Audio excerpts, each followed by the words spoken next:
اللہ کی طرف سے کھلی بھی ہوتی ہیں۔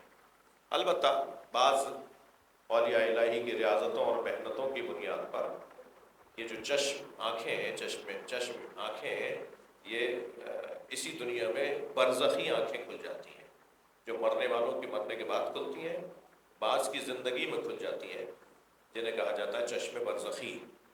یہ ہے ابھی دنیا میں، مگر وہ والی آنکھ کھل گئی ہے جو برزخ میں سب کی کھلے گی، جو مرنے کے بعد سب کی کھلے گی۔ یہ حقیقت دیکھ رہے ہوتے ہیں، یہ سمجھ رہے ہوتے ہیں کہ یہ اس وقت کیا بولنا چاہتا ہے، کیا سوچ رہا ہے، کیا کہاں سے آیا اور مجھ سے کیا بتا رہا ہے، اور ہے کیا اور یہ بتا کیا رہا ہے، یہ سب انہیں پتہ ہوتا ہے۔ ایسے واقعات بھی ہمارے سامنے ہیں، اس وقت مضمون میں بات نہیں ہے۔ مشہور واقعہ حضرت ابو بصیر کا ہے، جب حضرت امام جعفر صادق علیہ السلام سے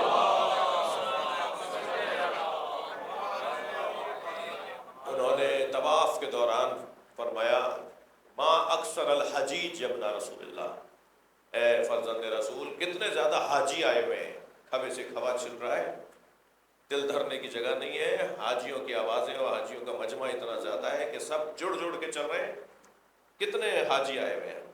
تو میرے معصوم امام نے فرمایا ما اقل الحجیج، کتنے کم حاجی آئے ہوئے ہیں، واکثر الزجیج، چیخ چلانے والے، شور مچانے والے زیادہ آئے ہوئے ہیں اور حج کرنے والے کم آئے ہوئے ہیں۔ اس کا مولا یہ اتنے زیادہ حاجی، ہر طرف حاجی ہی حاجی نظر آ رہا ہے۔ تو حضرت نے فرمایا دیکھنا چاہتے ہو کتنے حاجی آئے ہوئے ہیں؟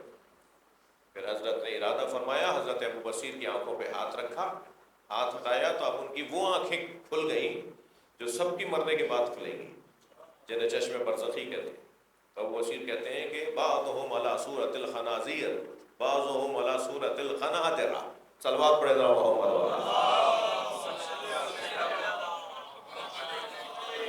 بعض فلاں جانور کی شکل میں اور بعض فلاں جانور کی شکل میں لوگ تھے، کوئی کوئی کہیں کہیں حج کرتا ہوا حاجی نظر آ رہا تھا۔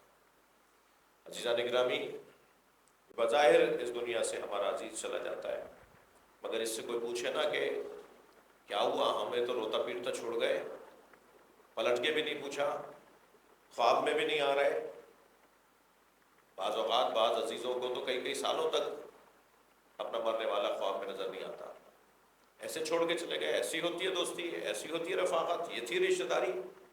تو کوئی ان سے پوچھے تو یہ جواب دیں گے۔ المحتضر نامی علامہ حلی کی کتاب ہے، جو انہوں نے مرنے سے لے کر یعنی دم نکلنے کے وقت سے متعلق جو حدیث اور واقعات ہیں ائمہ اہل بیت کے، اور پھر قبر میں اور پھر برزخ میں، ان کو ایک جگہ پر جمع کیا علامہ حلی نے۔ اس کتاب کا نام ہے المحتضر، محتضر احتضار کے خاندان کا نام ہے۔ اس میں وہ لکھتے ہیں کہ ایک روایت نقل کرتے ہیں کہ یہ مرنے والا جب وہاں پہنچتا ہے جہاں ائمہ اہل بیت کی اسے زیارت نصیب ہو رہی ہوتی ہے، مولا علی کا قرب اسے نصیب ہو رہا ہوتا ہے، جی خواتین میں بی بی ام البنین کی خدمت میں کچھ لوگ ہوتے ہیں، کچھ جناب زہرا کی خدمت میں، کوئی جناب زینب بھی کنیزی ہے۔ تو پھر یہ ایسی جگہ پر کہ جہاں مسلسل روحانیت ہی روحانیت، فرشتوں کی آمد، اولیاء الہی کی حاضریاں اور جنت کی وہ وادیاں، کبھی ہم اپنے اوپر بھی تجربہ کریں، اور ہے تجربہ بعض ہم دوستوں کا، عزیزوں کا، آپ کا، کہ جب کسی خوش آب و ہوا سرزمین پر پر لطف ماحول کے اندر جب چلے جاتے ہیں تو وہ جو تکلیف دہ ماحول ہوتا ہے، وہ جو پرانا جگہ ہوتی ہے وہ یاد نہیں آ رہی ہوتی ہے۔ کوئی فون وون آتا ہے تو پھر یاد آتی ہے اچھا ہاں وہ بھی جگہ تھی کوئی، یعنی اتنا زیادہ وہاں پر جا کے محظوظ ہو رہے ہوتے ہیں۔ ہر آن کوئی نیا منظر نظر آ رہا ہوتا ہے، ہر آن کوئی نئی کیفیت طاری ہو رہی ہوتی ہے، تو یہ تو بھول ہی جاتے ہیں۔ بعض اوقات ہم اپنے عزیزوں کو کہتے ہیں تم تو جا کے ہی بھول گئے، تم تو پلٹ کے بات ہی نہیں کی، آپ ہی نہیں کر رہے۔ تو جیسے اس دنیا میں یہ کبھی کبھی کسی کے ساتھ ہوتا ہے، یہ ہمارا مرنے والا جب وہاں چلا جاتا ہے تو وہ عالی مقام ہے، اور دنیا ہے دنی مقام۔ دنیا کو دنیا کہتے ہی اسے اس لیے ہے کہ جب یہ انسان اسے چھوڑ کر جاتا ہے تو وہ عالی مقام پر جانے کے بعد اسے دنی، جس کی مؤنث ہے دنیا، کی طرف توجہ ہی نہیں ہوتی اس کی۔ میں یہاں کیا کروں گا آ کر، جہاں ہر قدم پہ دھوکہ ہے، جہاں ہر قدم پہ فراڈ ہے، جہاں ہر قدم پہ منافقت ہے، دکھایا کچھ اور جا رہا ہے کچھ اور، ایسی جگہ پر میں کیا کروں گا آ کر۔ پھر وہاں سے وہ فریادیں کر رہا ہوتا ہے، یعنی آوازیں دے رہا ہوتا ہے اپنے عزیزوں کو کہ رو نہیں میں بہت بہت اچھی جگہ پر ہوں، میں بہت سکون میں ہوں، تم میری محبت میں رو رہے ہو۔ اب آپ دیکھیں جب ہم قبرستان جاتے ہیں تو قبرستان کا ایک خاص زیارت نامہ ہے، جو وادی حسین میں تو زیارت نامہ لکھا ہوا ہے، بعض قبرستان جو پرانے ہیں ان میں بھی شاید یقین ہوگا، لیکن کتابوں میں بھی ائمہ اہل بیت نے زیارت نامے کو لکھا ہے کہ ان مرحومین کو آپ کو ہمیں سلام کرنا ہے جا کے۔ اور سلام کسے کیا جاتا ہے؟ سلام کیا جاتا ہے، سلامتی کا پیغام ہے نا، ہم آپ کے لیے اچھا پیغام لے کر آئے، سلام کا جواب بھی تو واجب ہے۔ اچھا، یہ تو عام مرحومین ہیں جنہیں سلام کرنے کا حکم دیا ہے، اور ائمہ اہل بیت کے مزارات پہ سلام کرنے کے لیے تو یہاں تک ہے کہ اشہد انک تشہد مقامی و تسمع کلامی، زیارت نامے کے اندر ہے کہ مولا میں گواہی دیتا ہوں آپ میرے کھڑے ہونے کو دیکھ رہے ہیں، میرے سلام کو سن رہے ہیں، اور آپ مجھے جواب بھی دے رہے ہیں، مگر آپ کا جواب میرے کان میں اس لیے نہیں آ رہا کہ میرے کانوں پر پردہ ڈلا ہوا ہے، میں آپ کی آواز ہی نہیں سن پا رہا۔ کچھ لوگ ہیں حضرت ابراہیم مجاب، مولا امام حسین کے حرم میں جن کا مزار ہے، انہیں مجاب کہتے اس لیے کہ امام حسین کا جواب آتا تھا انہیں، وہ سلام کرتے تھے انہیں جواب مجاب جسے جواب دیا جائے۔ اور کچھ لوگوں کا یہ اظہار ہو گیا، اور بہت بڑی تعداد میں اولیاء الہی ہیں جو اس بات کا اظہار نہیں کرتے کہ ہمیں جواب آتا ہے۔ تو عزیزو، یہ انتقال ہے ایک جگہ سے دوسری جگہ، وہ جو اس مرنے والے کو سب سے زیادہ سکون نصیب ہوتا ہے، خاص طور پر اہل ایمان مرنے والوں کی بات ہو رہی ہے، مومن مرنے والوں کی بات ہو رہی ہے، سب سے زیادہ سکون۔ سورہ مبارکہ یونس کی ایک آیت ہدیہ کر رہا ہوں آپ کو، ارشاد ہو رہا ہے الذین آمنوا وکانوا یتقون لہم البشری فی الدنیا والآخرہ، صاحبان ایمان اور صاحبان تقوی کو دنیا میں بھی بشارت ہے اور آخرت میں بشارت ہے۔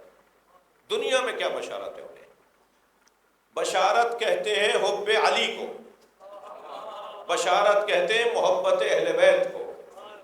قل لا اسألکم علیہ اجرا الا المودۃ فی القربى سے پہلے ہے ذلک الذی یبشر اللہ عبادہ الذین آمنوا وعملوا الصالحات، یہ عظیم بشارت ہے جو اللہ نے اپنے ان بندوں کو دی ہے جو صاحبان ایمان بھی ہیں اور صاحبان کردار بھی ہیں۔ کیا بشارت ہے؟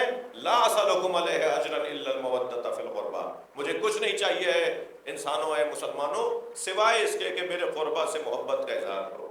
تو قربہ مصطفیٰ جو ہیں، قرابت داران رسول جو ہیں، ان کی محبت بشارت ہے اللہ کی طرف سے جو نبی کے ذریعے سے دی گئی۔ تو اہل بیت یعنی بشارت الہیہ، مولا علی یعنی بشارت پروردگار، جناب زہرا کی محبت یعنی اللہ کی بشارت۔ ادھر قرآن کی دوسری آیت سورہ یونس میں اللہ ارشاد فرما رہا ہے کہ صاحبان ایمان اور صاحبان تقوی کے لیے دنیا میں بھی اور آخرت میں بشارت ہے۔ آخرت میں تو بشارت سمجھ میں آتی ہے کہ مولا علی کا دیدار ہوگا، سیدہ زہرا کی کنیزی میں ہماری عزیز جائے گی خاتون۔ اس دنیا میں کون سی بشارت ہے؟ اس دنیا میں بشارت ہے جب وہ دم اس کا نکل رہا ہوتا ہے، جب وہ مر رہا ہوتا ہے۔ یا ہارو حمدان میں یمت یرنی، اے حارث حمدان جو مرے گا وہ مجھ علی کو دیکھے گا۔ شیخ مفید نے، شیخ صدوق نے، علامہ حلی نے، ان شخصیات نے ہمارے عقائد کو مدون کیا ہے کتابی شکل میں۔ ان ہستیوں نے، ان بزرگ علماء نے کتابی شکل میں ڈھالا ہے امامیہ عقائد کو۔ شیخ مفید اور علامہ حلی کہتے ہیں کہ مولا علی کی زیارت، مرتے وقت مولا علی کی زیارت، یہ عقائد امامیہ کا حصہ ہے۔ امامیہ عقائد، شیعہ عقائد کا حصہ ہے کہ جب کوئی مرے گا تو مولا علی کا دیدار ہوگا۔ اور پھر اس محتضر نامی کتاب میں علامہ حلی روایت لکھتے ہیں مولا علی سے، جب حارث حمدان نے کہا مولا موت کیسے آتی ہے، موت کے وقت میں کیا ہوگا، تو حضرت نے وہ سارا منظر انہیں بیان فرمایا اور فرمایا یا ہار حمدان میں یمت یرنی، اے حارث حمدان جو مرتا ہے وہ مجھ علی کو دیکھتا ہے۔ اب اگر وہ مومن ہوتا ہے تو میں اپنے ہاتھ سے شہد سے زیادہ شیریں شربت اسے پلاتا ہوں۔ جیسے علی مولا اپنے ہاتھ سے شیریں شربت پلائیں، پھر اس کا دل لگے گا کہ وہ واپس اس دنیا میں آئے، تو یہاں سے جا کر اور اعلیٰ مقام پر چلا گیا ہے، وہ وہاں خوش ہے، اس لیے پلٹ کر آنا نہیں چاہتا۔ کچھ لوگوں کو دکھا دیا جاتا ہے وہ منظر، کچھ لوگوں کو نہیں دکھایا جاتا۔ یہ جگہ کیونکہ حجابوں کی جگہ ہے، حجاب پر حجاب، پردے پر پردہ، اتنے زیادہ پردے اس دنیا کے اندر ہیں، دنیا پردوں کی جگہ ہے، حجابات کی جگہ ہے، اس لیے صحیح فیصلہ لینا یہاں بہت مشکل ہے۔ یہاں تو ہم گواہیوں اور شواہد پر فیصلہ لیتے ہیں، چاہے ہمیں 100% یقین ہو کہ یہ آدمی جھوٹ بول رہا ہے، مگر کیونکہ قاعدہ یہ ہے کہ گواہ کوئی دے، گواہی کوئی دے گا، اب اس کے اوپر ہمیں اگر یہ یقین بھی ہونا کہ یہ آدمی جھوٹ بول رہا ہے تو طریقہ یہی ہے، طریقے کو نہیں توڑیں گے۔ یہ ججز کے لیے، قاضیوں کے لیے جو مشکل امر ہے وہ یہی تو ہے، وہ جو قوانین ہیں اس کے مطابق فیصلہ دیں گے، اپنے علم پر فیصلہ نہیں دیں گے۔ قوانین تو یہاں واہمات